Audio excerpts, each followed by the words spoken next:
नमस्कार, मी पंजाब डक. आज आहे 13 मे 2026. तर राज्यातल्या सर्व शेतकऱ्याला सांगू इच्छितो की राज्यामध्ये आज 13 तारखेला म्हणजे 13 मेला राज्यात बऱ्याच ठिकाणी म्हणजे पश्चिम महाराष्ट्राकडे पावसाला सुरुवात होणार आहे, म्हणून हा अंदाज लक्षात घ्यायचा. मग तो सांगायचं झालं तर पाऊस तुम्हाला एक सांगू इच्छितो. अहिल्यानगर जिल्हा, पुणे जिल्हा, नाशिक जिल्हा, त्याच्यानंतर कोकणपट्टी, घाटमाता, त्याच्यानंतर महाबळेश्वर, सातारा, सांगली, सोलापूर, कोल्हापूर, त्याच्यानंतर लातूर, बीड, धाराशिव, परभणी, जालना, संभाजीनगर ह्या पट्ट्यामध्ये आज म्हणजे सांगायचं झालं तर 13, 14, 15च्या दरम्यान म्हणजे पाऊस येणार आहे, म्हणून हा अंदाज लक्षात घ्यायचा. ज्यांची हळद असेल तर तुम्ही काय करा की तुमची हळद ह्या 3 दिवसामध्ये झाकून ठेवा, कारण की राज्यामध्ये सांगायचं झालं तर आता आज देखील पाहू शकता. मी पैठणला जाताना या ठिकाणी पाऊस पडलेला आहे.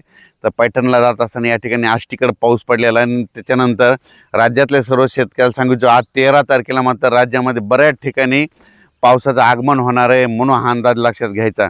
म्हणजे हे पाऊस तुम्हाला सांगू इच्छितो की आजचा पाऊस मग पुण्याकडे पडणार आहे, नाशिककडे देखील आहे, अहिल्यानगर भागात देखील आहे, अकोले, जुन्नर, सिन्नर, त्याच्यानंतर कोकणपट्टीकडे आहे, कोकण घाटमाथ्यावर जरा जास्त पाऊस पडणार आहे, सातारा, सांगली, सोलापूर, कोल्हापूर, पुणे ह्या पट्ट्यात देखील चांगला पाऊस पडणार आहे, म्हणून हा अंदाज लक्षात. म्हणजे आज बऱ्याच ठिकाणी जवळजवळ सांगायचं झालं तर आज म्हणजे 13, 14 आणि 15 तारखेपर्यंत राज्यामध्ये पश्चिम महाराष्ट्राकडे जरा जास्त पावसाचा असणार आहे.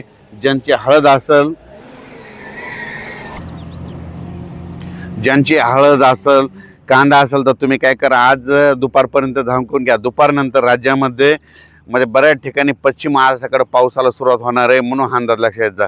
पश्चिम महाराष्ट्राकडे म्हणजे सांगायचं झालं जास्त पाऊस कोल्हापूर जिल्ह्यात पडणार आहे, कर्नाटककडे खूप पाऊस पडणार आहे, म्हणून कर्नाटकच्या शेतकऱ्यांनी देखील अंदाज लक्षात घ्यायचा.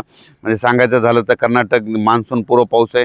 आणि सगळ्यात महत्त्वाचं, शेतकऱ्यांना शेतीचे कामे करून घ्या. आजच्यानं 24 दिवस पाऊस राहिलेला आहे, म्हणजे कंप्लीट 5, 6, 7 जूनच्या दरम्यान मान्सूनचा पाऊस येणार आहे.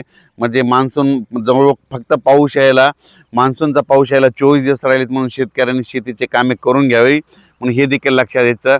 ज्यांच्या हळदी असेल समजा पश्चिम महाराष्ट्रातल्या देखील समजा सांगली जिल्हा, सोलापूर जिल्हा, कोल्हापूर जिल्हा, अहिल्यानगर, जुन्नर, सिन्नर, नाशिक, त्याच्यानंतर संभाजीनगर, जालना जिल्हा, परभणी जिल्हा, लातूर जिल्हा, धाराशिव जिल्हा, बीड जिल्हा, ज्यांच्या हळदी काय असेल तर तुम्ही आज काय करा, दुपारनंतर झाकण्याची तयारी ठेवा, कारण की दुपारनंतर राज्यामध्ये बऱ्याच ठिकाणी पाऊस येणार आहे.